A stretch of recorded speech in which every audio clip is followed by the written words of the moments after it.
Okay, so these are called philosophical schools of thoughts, and they include idealism, realism, naturalism, pragmatism, and existentialism. Our job in this, or our objective in this particular topic, is to understand the meaning of each, then the aim of education, then the role of the teacher, then role of the learner, as well as the teaching methods, which has been recommended by each of them. As teachers, basically, we need to have a clear understanding of these philosophical schools of thoughts, because they recommend what goes on in the education system. Okay, whichever school we are going to go to, we'll be able to realize that those schools, they tend to prioritize some of the recommendations which comes from these philosophical schools of thoughts. And then at your level as well, as a teacher, it will be up to you to check, to apply any of these methods recommended, any of the methods of teaching recommended by these philosophical schools of thoughts. When we look at the curriculum framework for 2013,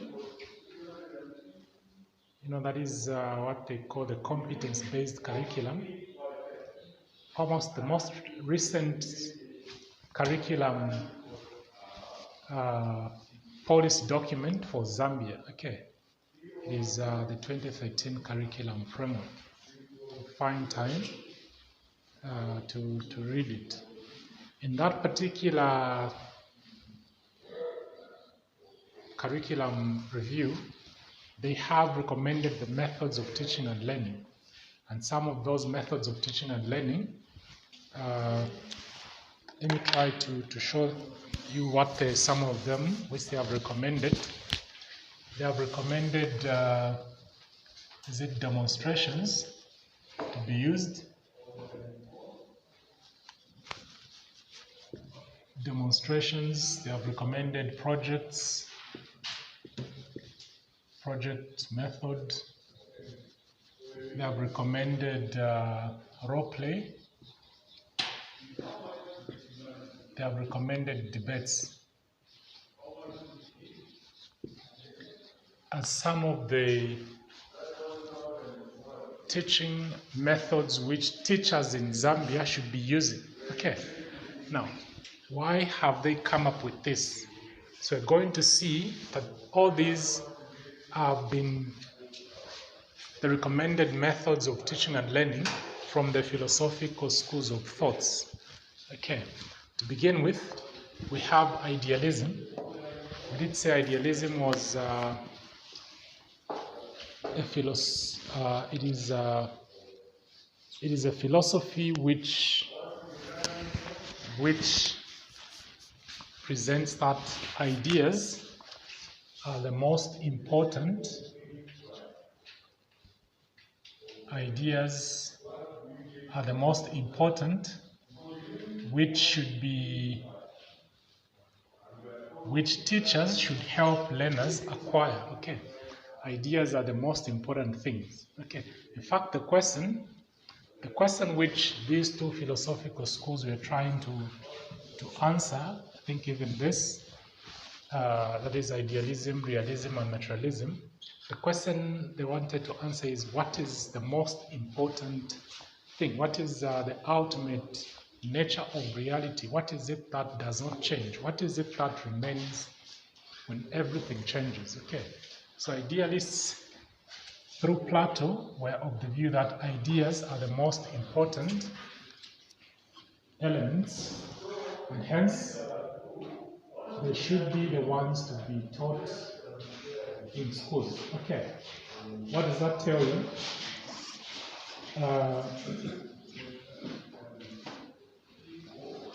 It means that The role or the aim of education will be to help learners understand ideas. The aim of education will be to help learners understand ideas. The role of the teacher will be what? What will be the role of the teacher? Based on the aim, the role of the teacher will be to help learners acquire these ideas, isn't it? The role of the learner is to do what? To develop or to understand ideas. The role of the learner will be to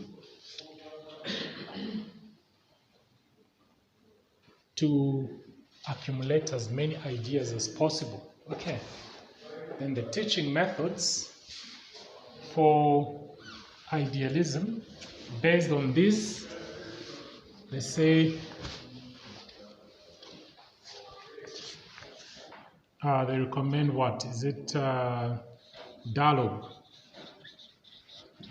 Dialogue as the appropriate method of teaching. This constant interaction with your learners, speak to them, listen to them, clarify their ideas, give them chance to ask questions, okay, so that those ideas are developed. And then if we relate this to the curriculum framework, we'll find that it falls in what? In debates, isn't it? Okay. Apart from that, what do idealists try to give as characteristics of these ideas? They say these ideas are universal. Ideas do not change. Okay. Ideas are abstract. Okay. Ideas contain truth. Okay. That is what idealism is trying to present. Okay. The aim of education will be to understand ideas. The role of the teacher is to help learners acquire these ideas. The role of the learner is to develop ideas. Okay. In fact, they further say these ideas are inborn. Children are born with these ideas. Okay. It is just a matter of reminding them what is already in them. Okay. So this gives you the impression that when you go to class, don't think that you're going to talk about things that people don't know. The learners have some ideas. Your job is just to put a system to that disorganization of the ideas which they already possesses. Okay. Are we on the same page? Since we did this, we'll move on to the next philosophical school of thought, which is called realism. Okay, realism is of the view that, in fact, realism was developed by Aristotle, and Aristotle grew up learning idealism. But when he grew up, he discovered that no, what my teacher was teaching me cannot be correct. Okay. When he became an independent thinker, he had to come up with his own theory, which was called realism. And this realism comes from the word real. Okay. So for him, he says, what is realism? Realism is a philosophical school of thought which presents that real objects are the ultimate reality of things. Real objects are the ultimate reality of things. These real objects are tangible, meaning we can see them, we can touch them, we can feel them. That is in opposition to idealism, which was saying that these ideas are abstract. Abstract means intangible. Something that you cannot see, something that you cannot touch. You can only conceive it. Okay. So Aristotle says real objects are the ultimate reality of things. So what do they say in terms of the aim of education? The aim of education is to help learners understand the real objects. The reason why we see teachers going to class with what? When you're teaching about your what? English teachers. You're English teachers, isn't it? When you're teaching about money, okay, when you're teaching about money, you need to go with the actual money, okay. To have coins, unfortunately, you happen only to have coins, okay. So, you need to go with the actual currency that you're teaching, isn't it? Okay. You're teaching about, I don't know, whichever topics that you teach in business studies. Okay. You're teaching about chain stores. Okay. Take the learners to those chain stores, they understand what you're talking about, isn't it? Because those are real objects that you are making. Once the child tends to have this feel, touch of what they're learning, it is not possible for them to forget. That is the idea behind realism. So they say the role of the teacher is to help learners understand these real objects. The role of the learner will be to understand the real objects they are learning about. The teaching methods. Teaching methods by realism is probably demonstrations. Demonstrations as well as experiments. When you talk about experiments, it means that you're talking about scientific discoveries, okay, is involved. So Aristotle becomes the founder of science, okay, through his idealism. We come to naturalism. Naturalism emerged as a philosophical school of thought to respond to realism.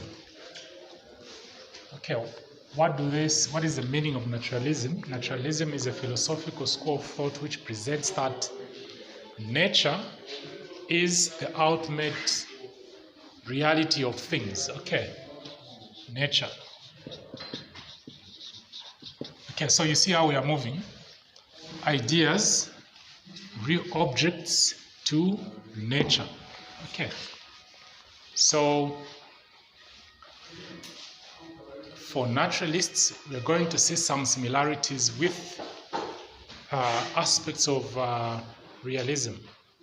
So in terms of, for them, the aim of education is to help the child understand nature. The aim of education is to help the child understand nature. Okay. In fact, they say nature is the best teacher. Nature is the best teacher. If you want to teach your children about animals, take them to the game park. Okay. You want to teach your children about plants, take them to the environment. I guess you should have remembered the time you're learning environmental science. When it is time to learn plants, what was your teacher doing?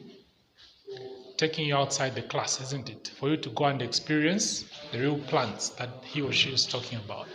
That is what naturalism tries to bring across, that nature is the best teacher and children should be exposed to nature so that they have the understanding. In terms of the role of the teacher is to organize the learning environment in a natural setup. The role of the teacher is to organize the learning environment in a natural setup, and then you let learners learn by discovery. So learning here is taking place by discovery. Okay, so if discovery is involved, then you expect experimentations. If experiments are involved, you expect science. So naturalism is also scientific in nature. It recommends learning through proof. verifiable. Okay, that is what we have also in realism. We come to the fourth philosophical school. It is called what? Pragmatism, isn't it? What is your motto for this institution? Schools have got mottos, isn't it? What is the motto for TVTC? Learning by doing. That is exactly what pragmatism stands for. Okay. Pragmatism is a philosophical school of thought which presents that learning should be done by doing. Okay. Learning by doing. So if you're learning by doing, what exactly are you doing? You're actually experimenting, isn't it? You're discovering. You're actively involved in the learning process. So what we see in terms of the similarity that we see in realism, naturalism, and pragmatism is that in all the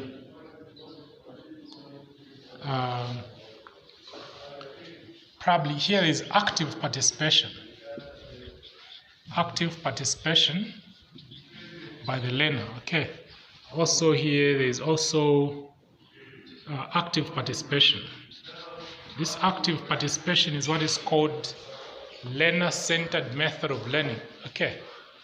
Learner-centered method of learning. So the aim of education by pragmatism is to learn through practice, which is called learning by doing. The role of the teacher is just to organize, give assignments, give projects, give scientific research questions to the learner. Okay. And that is what teachers are doing. And this applies to what? This project method. So project method becomes the method of learning in this project method. Okay. Lastly, but not the least, yes, the role of the learner here. The role of the learner is to learn by what? The role of the learner is to learn by doing, just like here. Okay, we encourage that learners actively participate, or learners take a center stage in the learning process. Okay, existentialism. Existentialism is a philosophical school of thought which is interested in what is called existence.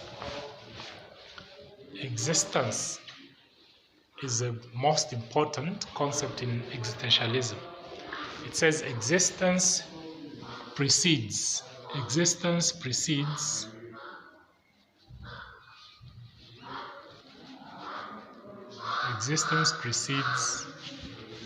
essence.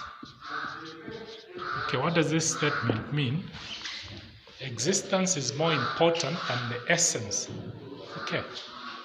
Existence is more important than the essence. Okay. What is making noise there? What is that? It's what?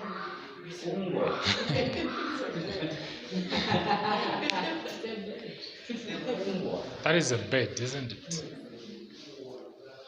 What similarity do you have between yourself and that bed making noise?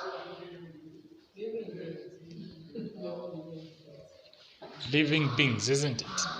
You are both existing. Okay. So that is what existentialism is trying to, at the level of existence, that is what existentialism is trying to bring to our consciousness, that at the level of existence, we are all the same. Your existence and the existence of the mosquito is just the same thing. Okay. We differ only in terms of what? Essence. Okay. Even in society, some people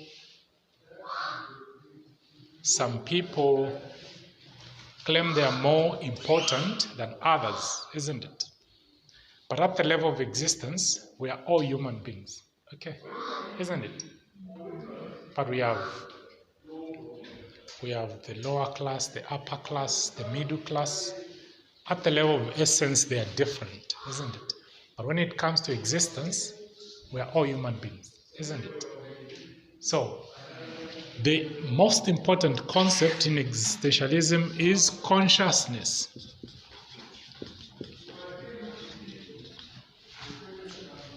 The aim of education is to help learners develop this consciousness. Okay. Consciousness is quite important. When one is conscious of himself and the environment, they are likely to succeed. The reason why some people have failed in society is because of what? They lack this consciousness. Okay. Are you conscious? What is to be conscious? What is to be conscious? To be aware. Okay. There are two types of consciousness. Okay. There's this consciousness of being awake. Okay. And the consciousness of being aware of your environment, being aware of yourself. Okay. Most people, unfortunately, in society, they have the first consciousness I talked about. They're just awake, but not aware even of themselves, isn't it? Education should help people to become conscious. Okay. Being conscious of your needs, being conscious of the problems surrounding you, being conscious of the opportunities surrounding you. Okay. This is what is going to make people successful. Okay.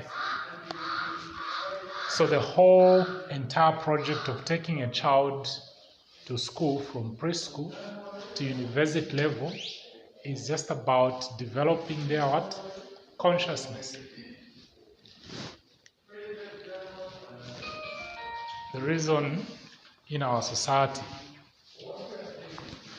even here, people being told, isn't it? People think they have a conscience. Being a fontaine is what? Lack of consciousness. Okay. A learned person should be aware of all happenings. Now, you can't become aware of your environment minus knowing yourself. This does not mean that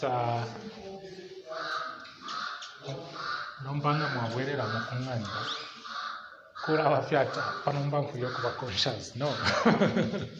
It has to be what? Simultaneous, isn't it? You don't need to think that you need to become conscious. Consciousness should be an ongoing activity. Okay. Consciousness helps us to make decisions. Okay. Consciousness helps us to make decisions. And that is what education does. Education is aimed at helping us to make decisions. Okay. The failure to make a decision can be attributed to lack of consciousness. The ability to make a decision will be attributed to being conscious. Okay. Now, with this consciousness, they say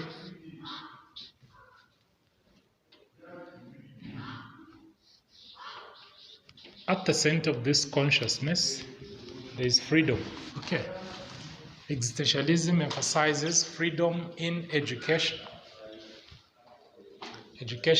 Freedom should be there. Help your learners to be free. Don't go to class and intimidate people. Okay. The learning environment should be a free atmosphere. And that is what idealism also talks about, freedom in education. So you see the similarities in these two. Freedom in education, quite important. You can't think, because here the emphasis is on thinking and reasoning. Okay, these two can only work if there is what? Freedom. Now, existentialism says the greatest problem we have as human beings, the is this: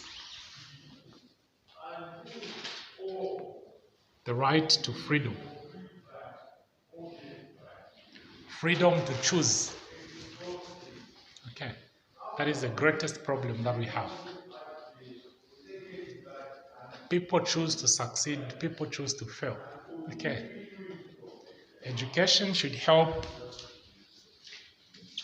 individuals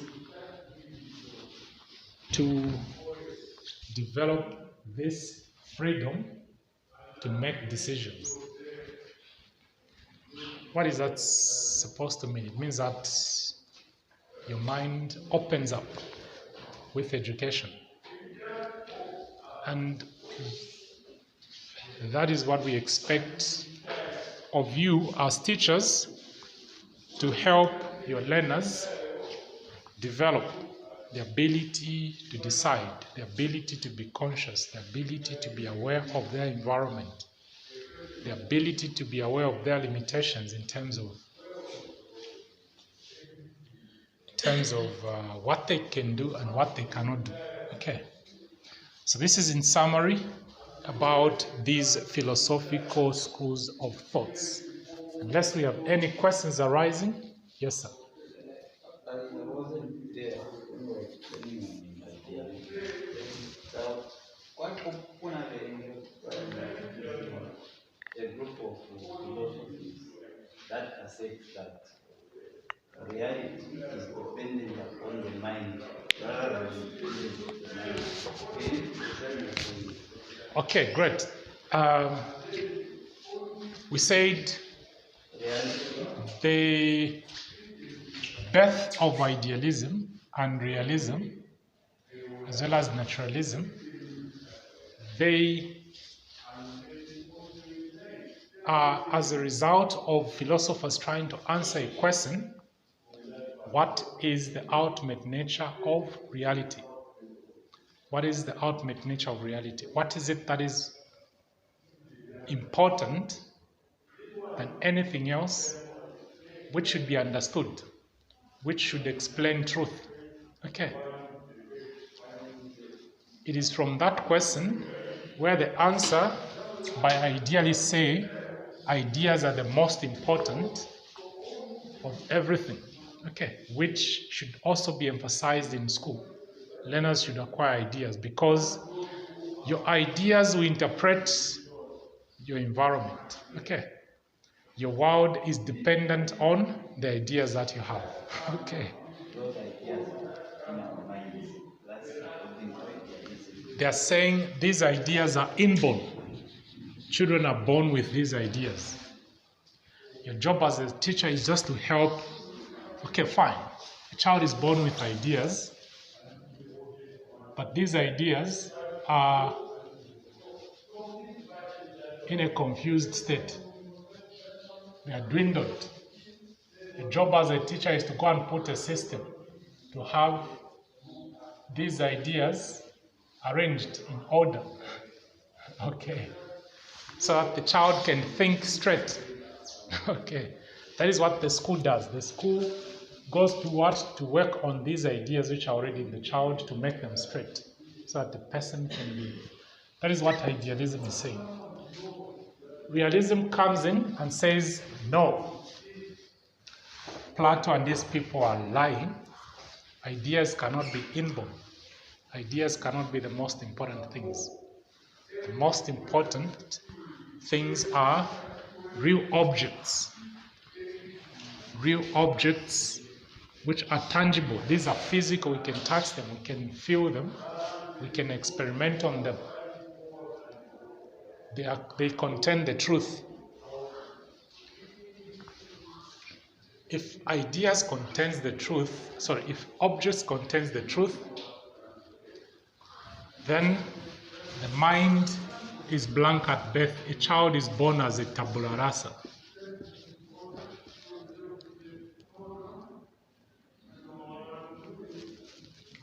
A child is born as a tabula rasa, as a blank slate. It is the job of the teacher to fill this mind with ideas through sense experience. Okay. The world is real as it is.